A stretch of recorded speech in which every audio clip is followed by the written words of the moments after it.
నమస్తే, welcome to Suman TV. నేను విష్ణు. ప్రస్తుతం మనతో పాటు certified wealth manager Revanth Chalamala ఉన్నారు. వారితో మాట్లాడదాం. నమస్తే రేవంత్. నమస్తే అండి. రేవంత్, మొన్న ఈ మధ్య ట్రావెలింగ్ చేస్తుంటే ఒక ఆయన సీనియర్ సిటిజన్, ఒక కో ప్యాసింజర్ నాతో పాటు ట్రైన్లో పక్కనే కూర్చున్నారు. సో వారు ఒక సందేహం అడిగారు ట్రావెలింగ్లో ఉన్నప్పుడు. ఓకే.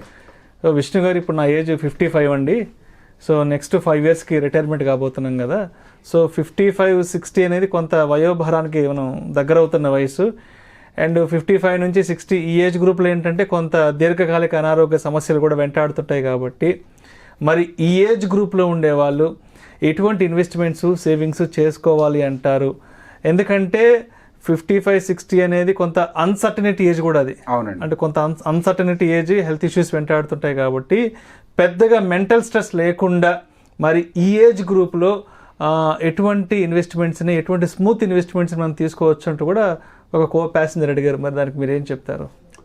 సో ఒక రకంగా రిటైర్మెంట్ ప్లానింగ్ అది. అంతే.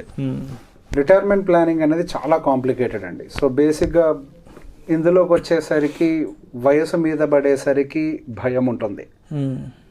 ఒకళ్ళని నమ్మి పెట్టుబడి ఇచ్చే పరిస్థితులు కాదు, వాళ్ళ వెనకాల తిరిగే పరిస్థితులు కాదు. పోనీ ఏదన్నా మంచిగా ఒక రూపాయల రొడ్డి వస్తుంది అని చెప్పి బయటకి ఇచ్చి వాళ్ళ వెనకాల తిరిగే ఓపిక ఉండే వయసు కూడా కాదు అది.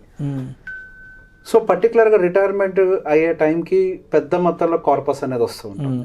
కనీసం ఒక 50 లక్షల రూపాయలైనా వస్తూ ఉంటుంది. అది క్వైట్ కామన్. ఈపీఎఫ్ ఏమి ఉంటాయి కదా, ఎక్స్వైజెడ్ ప్రైవేట్ ఎంప్లాయీస్కి కూడా. సహజంగా అంత పెద్ద మొత్తంలో డబ్బులు వచ్చిన తర్వాత ఐదర్ 2 విధాలుగానే జనాలు ఉంటారు, మధ్యలో అసలు ఉండరు. టూ కన్జర్వేటివ్గా ఎఫ్డీకి వెళ్ళిపోతారు, లేదా హై అగ్రెసివ్గా వ్యాపారాల్లోకి డంప్ చేయడము, లేదా కంప్లీట్ ఈక్విటీ మార్కెట్స్లో పెట్టుబడి పెట్టడం లాంటివి చేస్తూ ఉంటారు. రెండూ ప్రమాదకరమే. అది ఎలా చెప్తాను, ఎఫ్డీ సేఫే కదా అని అనుకుంటుంటారు. సో ఇది ఎందుకు సేఫ్ కాదు, ఇది కూడా ఎందుకు సేఫ్ కాదు, రెండూ చెప్తాను. ఎఫ్డీ విషయానికి వచ్చేసరికి ఇన్ఫ్లేషన్ కూడా బీట్ చేయదు అన్న విషయం అందరికీ తెలిసింది. సార్ ఆ వయసుకు వచ్చేసరికి ఏదో సీనియర్ సిటిజన్ సేవింగ్ స్కీమ్ అనేది ఉంటుంది. సమ్వేర్ అరౌండ్ 8.2% ఏదో రిటర్న్స్ ఇస్తూ ఉంటారు వాళ్ళు. సరే 8% వస్తుంది కదా, మనకి బాగానే ఉంది కదా అని అనుకుంటే ఇక్కడే మనకి ఇన్ఫ్లేషన్ అనే ఫ్యాక్టర్ అనేది లైమ్ లైట్లోకి వస్తుంది. సో ఇన్ఫ్లేషన్ అనేది, రియల్ ఇన్ఫ్లేషన్ ఎప్పుడు యావరేజ్గా 10% అండ్ అబౌవ్ ఉంటుంది. అంటే సామాన్యుడు వాడుకునే ఏ వస్తువు అయినా యావరేజ్గా 10% ఉంటుంది. ఫుడ్ అయి ఉండొచ్చు, మెడికల్ అయి ఉండొచ్చు. ఆ వయసులో పర్టికులర్గా ఉండేది ఏంటంటే ట్రాన్స్పోర్టేషన్, ఫుడ్, మెడికల్ ఇవన్నీ కూడా చాలా ఎక్కువగా పెరుగుతూ ఉండేవి. ఏవి కూడా బిలో ఉండేవి కాదు, ఇవన్నీ కూడా ఎక్కువగా ఉండేవి. అట్లా మనకి 10% యావరేజ్గా అదేమో క్రియేట్ అవుతుంది ఇన్ఫ్లేషన్. మీకు వచ్చే రిటర్న్స్ ఏమో 8% వస్తుంది. మీరు యావరేజ్గా ప్రతి సంవత్సరం -2% చొప్పున మీ సంపద విలువను కోల్పోతున్నారు. మీ డబ్బులు తగ్గట్లేదు, కానీ సంపద యొక్క విలువ పడిపోతుంది. మీరు ఇక్కడ ఈ కాన్సెప్ట్ని అర్థం చేసుకోవాలి. ఇన్ఫ్లేషన్ విల్ ఈట్ మనీ అంటే ఇదే. ఖర్చులేమో 10%తో పెరుగుతూ ఉంటాయి, వచ్చే రిటర్న్స్ ఏమో 8%తో వస్తూ ఉంటాయి. ఇది ఒక రకంగా నేను ఇంతకుముందు కూడా కేస్ స్టడీ చెప్పాను. ఒక పెద్ద ఆయన 71 సంవత్సరాల వయసు తర్వాత ఎఫ్డీలో డబ్బులు పెట్టుకున్నాం, దాని నుంచి వచ్చే రిటర్న్స్ నాకు బతకడానికి సరిపోవట్లేదు, ఇప్పుడు ఏం చేయొచ్చు అని. ఇప్పుడు ఏం చేయలేము ఇంకా. సో ఎర్లీ ఇట్లా మీరు చెప్పినట్టుగా ముందు నుంచే ప్లాన్ చేసుకోవాలి. సో 50 లక్షల రూపాయలు వచ్చాయి అనుకోండి, వాడి యొక్క పెట్టుబడులు ఎలా ఉండాలి? నేను ఎఫ్డీని వాడొద్దు అనట్లేదు, ఎఫ్డీని వాడాలి. ఈక్విటీని ఎక్కువ పెట్టమని నేను చెప్పను. ఈక్విటీని ఎక్కువ పెట్టినా కానీ ఆ వయసులో చాలా ప్రమాదం. ఎందుకనంటే మీకు అత్యవసర పరిస్థితులు ఎప్పుడు వస్తాయో అసలు తెలియదు. మీ దగ్గర ఎప్పుడైనా డబ్బులు విత్డ్రా చేయడానికి వాలటాలిటీ తక్కువ ఉండేటువంటి ప్రోడక్ట్లో ఎక్స్పోజర్ చాలా ఎక్కువగా ఉండాలి. అది మంచిది, అది మంచి మాట, అది సజెస్ట్ చేయాలి కూడా. అది చాలా అవసరం. ఈక్విటీ పోర్షన్ కొంత పెట్టుకుందాం, అది ఎలా అనేది కూడా నేను ఎక్స్ప్లెయిన్ చేస్తాను. అన్నిటికంటే ముందు ఫస్ట్ మీరు ఒక బేసిక్ సమ్ ఇన్సూరెన్స్ తోటి మీరు ఒక హెల్త్ ఇన్సూరెన్స్ తీసుకోండి. See that at least it is having 20 to 25 lakhs. ఇప్పుడు మీకు ఖర్చు ఎక్కువనే అవుతుంది, కానీ తప్పదు. ఇప్పుడు మీకు వచ్చేటువంటి 50 లక్షలు మీరు కాపాడుకోవాలి అని అంటే ఇది ఉండాలి, ఈ హెల్త్ ఇన్సూరెన్స్ ఉండాలి. ఈ హెల్త్ ఇన్సూరెన్స్ లేకపోతే మీకు వచ్చే ఆ కార్పస్ మిగలదు. ఒక్క హాస్పిటలైజేషన్కి అయిపోవడానికి ప్రమాదం ఉంటుంది. ఆ ఏజ్లో హాస్పిటలైజ్ అయితే సహజంగా డయాలసిస్ లేదా ఐసీయూ ఇట్లాంటివి ఉంటాయి. రోజుకి 1,00,000, 2 లక్షలు, 3 లక్షలు ఖర్చు అయిపోతాయి. మీరు 10 రోజులు ఉన్నారు అని అంటే 2 లక్షల చొప్పున దాదాపు 20 లక్షలు ఒకేసారి అయిపోతాయి. సో హెల్త్ ఇన్సూరెన్స్ ఫస్ట్ పెట్టుకోండి, అదే మేజర్ ఆ ఏజ్కి. అది పెట్టుకున్న తర్వాత మీకుండే 50 లక్షల్లో 75% సీనియర్ సిటిజన్ సేవింగ్ స్కీమ్లో పెట్టేసేయండి. యావరేజ్గా 8.2% రిటర్న్ అనేది వస్తూ ఉంటుంది. ఒక 25% కొంచెం లార్జ్ క్యాప్ బేస్డ్ వాటిలో పెట్టుకోండి. యావరేజ్గా ఒక మిక్స్డ్గా ఉండేది, ఒక పోర్ట్ఫోలియో 15% రిటర్న్ వచ్చే విధంగా పెట్టుకోండి. 75% ఏమో సేవింగ్స్లో ఉండాలి, అయితే మన ఎఫ్డీస్లో ఉండాలి, 25% ఏమో మనకి ఈక్విటీలో ఉండాలి. ఇదేమో 15% రిటర్న్ జనరేట్ చేస్తుంది, ఇదేమో 8.2% రిటర్న్ జనరేట్ చేస్తుంది. ఈ రెండు క్లబ్ చేస్తే మనకు వచ్చే యావరేజ్ రిటర్న్ 10% అవుతుంది. ఇక్కడ మన ఇన్ఫ్లేషన్ ఎంత, రియల్ ఇన్ఫ్లేషన్ 10% అని చెప్పాను కదా. ఇప్పుడు మీకు వచ్చే రిటర్న్ 10%కి మీట్ అయిందా? ఇప్పుడు ఆ 10% మీట్ అవ్వడానికి మీరు డైరెక్ట్గా ఈక్విటీ మార్కెట్లోకి జంప్ చేయాల్సిన అవసరం లేదు. మీరు 75% ఇక్కడ పెట్టుకోవడం వల్ల అడ్వాంటేజ్ ఏంటి? 75% అంటే దాదాపుగా 37,50,000 రూపాయలు. సారీ 75% అంటే సుమారుగా అంతే 37,50,000 వరకు వస్తుంది. సో మీకు ఏ మెడికల్ ఎమర్జెన్సీ వచ్చినా కానీ మీ దగ్గర ఇది ఉంటుంది, ప్లస్ ఇన్సూరెన్స్ ఉంటుంది. కేవలం 12,50,000 రూపాయలు మీరు ఈక్విటీ మార్కెట్లో పెట్టుకోగలిగితే యావరేజ్ కట్టేట్టుగా మీకు సంవత్సరానికి ఒక 5 లక్షల రూపాయలు వడ్డీ వస్తుంది. అలా కాకుండా కేవలం మీరు తీసుకెళ్లి సీనియర్ సిటిజన్ స్కీమ్లో పెట్టుకోవడం వల్ల ఏం జరుగుతుంది అంటే మీకు కేవలం 4,10,000 రూపాయలు వస్తుంది. అండ్ వీటిల్లో కూడా ఇంకో సమస్య అంటే మనకు మళ్ళీ ట్యాక్సెస్ XYZ ఇట్లాంటివి అని కూడా ఉంటూ ఉంటాయి.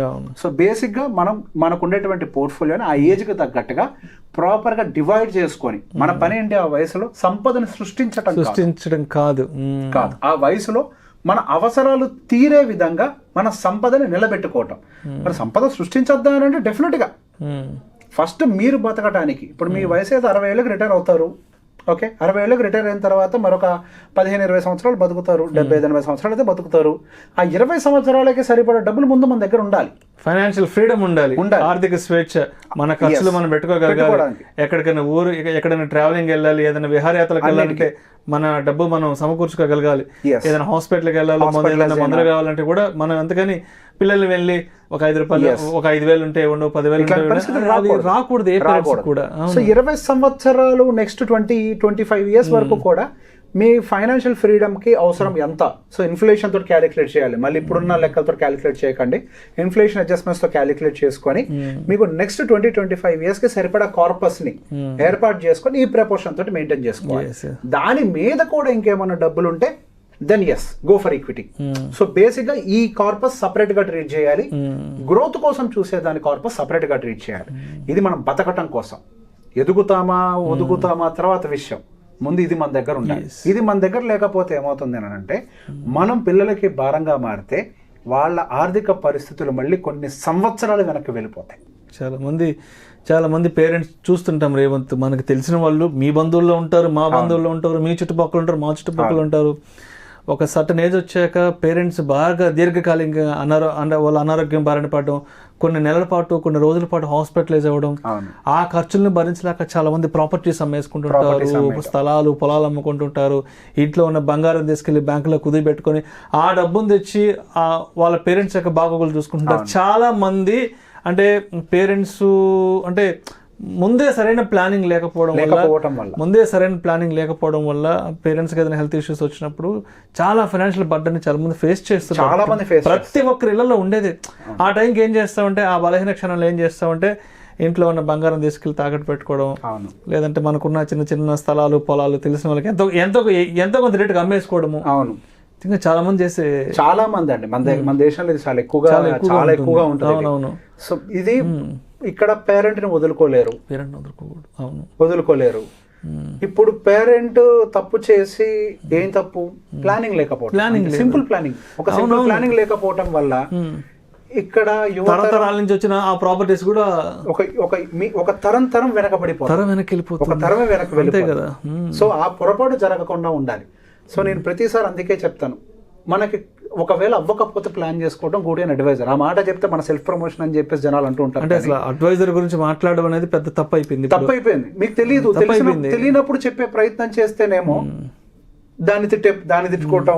వదిలేండి సార్, మనకు అనవసరం. అది కాదు, మనం ఇక్కడ కూర్చున్నాం అంటే చెప్పడానికి ఒక ఎడ్యుకేట్ చేయడం కోసం, అంతేగాని ఏదో మనల్ని మనం ప్రమోట్ చేసుకోవడం కోసం కాదు. ఇది ఎవరో ఒకరి దగ్గరికి వెళ్ళండి. ఇప్పుడు చాలా మంది ఉన్నారు మనకి, మన స్టూడియోకి వచ్చే వాళ్ళే మంచి అడ్వైజర్స్ చాలా మంది ఉన్నారు కదా. ఎవరో ఒకరి దగ్గరికి వెళ్ళండి, ఇట్లా మీ పరిస్థితులు చెప్పండి. ఎందుకనంటే ఒక్కొక్క వ్యక్తికి ఫైనాన్షియల్ ప్లానింగ్ చాలా డిఫరెంట్ గా ఉంటుంది.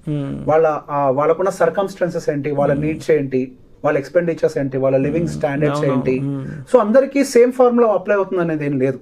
ఇప్పుడు నేను చెప్పింది ఒక సేఫ్ ఫార్ములా. Safe formula. అందరికీ సేమ్ కాదు అది. అవునవును. సో సేమ్ అనేది అప్లై అవ్వాలంటే కుదరదు. ప్రతి వ్యక్తి డిఫరెంట్ గా ఉంటుంది, పరిస్థితులు వేరువేరుగా ఉంటాయి. సో ఏదైనా ఉంటే దేనికి చేయించుకోకపోయినా పర్లే, అన్ని వదిలేయండి. కనీసం రిటైర్మెంట్, ఎందుకంటే తరాలు పోతాయి.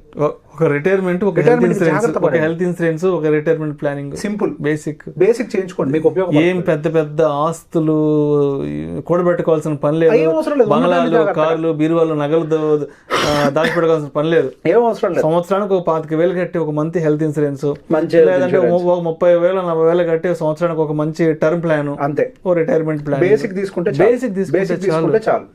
బేసిక్ తీసుకోండి, మీకు అన్ని సమకూడతాయి. అంతే. Thank you so much. Thank you అండి.